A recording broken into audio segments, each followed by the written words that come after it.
தாம் ஆட்சிக்கு வந்தால் அரசியல் கைதிகளின் பாரிய குற்றச்சாட்டு சுமத்தப்படுபவர்களுக்கு நீதிமன்ற தண்டனைகளை வழங்கப்பட்டு ஏனையவர்கள் விடுவிக்கப்படுவார்கள் என்று முன்னாள் ஜனாதிபதியும் எதிர்க்கட்சித் தலைவருமான மஹிந்த ராஜபக்ஷ தெரிவித்துள்ளார். தமது விஜயராம வீட்டிலே இன்று காலை தமிழ் ஊடகவியலாளர்களை சந்தித்த போது மஹிந்த இதனை குறிப்பிட்டுள்ளார்.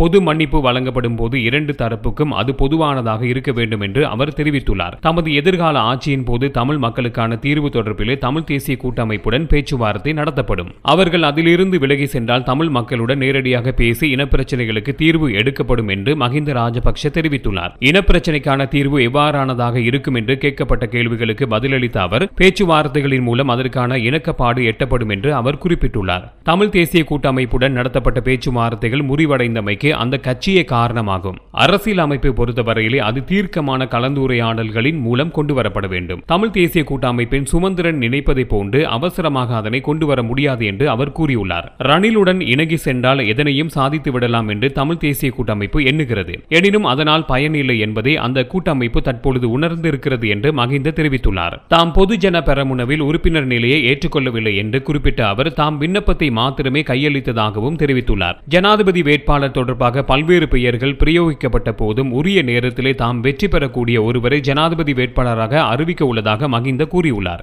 தோட்ட தொழிலாளர்களின் சம்பள உயர்வு தொடர்பிலே கருத்துரைத்த அவர் தொழிற்சங்கங்கள் தம்முடன் அது தொடர்பாக பேசிய போது 1000 ரூபாய் மொத்த சம்பளத்தையே முன்வைத்தன. 1000 ரூபாய் அடிப்படை சம்பளத்தையும் அந்த தொழிலாளர்கள் முன்வைக்கவில்லை என்று மஹிந்த சுட்டிக்காட்டியுள்ளார். மத்திய வங்கி பிணை முறியுடன் தொடர்புடைய அர்ஜுன் அலோசியஸ் தமது மகனின் திருமணத்துக்கு வந்தமை தமக்கு தெரியாது. அவருக்கு தாம் அழைப்புதல் வழங்கவில்லை என்று மஹிந்த தெரிவித்துள்ளார். 8 மாணவர்கள் விளக்கமறியலில் வைக்கப்பட்டிருந்த நிலையில் இன்று விடுவிக்கப்பட்டுள்ளனர். இது தொடர்பான வழக்கு கெப்பத்திகொள்ளாவ